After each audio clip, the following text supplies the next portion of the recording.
বন্ধুসকল আপোনালোকে মানে কি ৰুটি আৰু আলু পিটিকা খাই পাইছে নাই? এইফালে ৰুটি লৈ লৈছোঁ আজি মই। গাটো বিৰাটে বেয়া। মাতটো শুনি গম পাইছে চাগে আপোনালোকে। মোৰ মানে বিৰাটে গাটো বেয়া। সেইটো কাৰণে ৰুটি আৰু আলু পিটিকা। এইফালে আলু পিটিকা আৰু এইফালে ৰুটি। আৰু লগত লৈ লৈছোঁ পিঁয়াজ। এইফালে ৰুটি আছে। আজি ৰুটি আৰু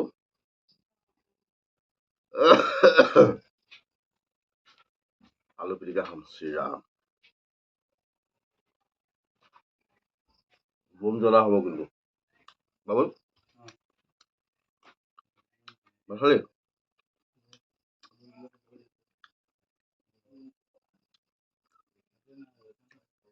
বিজলকীয়া 3টা দি পেলাই পিটিকা কৰিছোঁ। কাণবোৰ গৰম হৈ যোৱাকৈ খাব লাগিব আজি।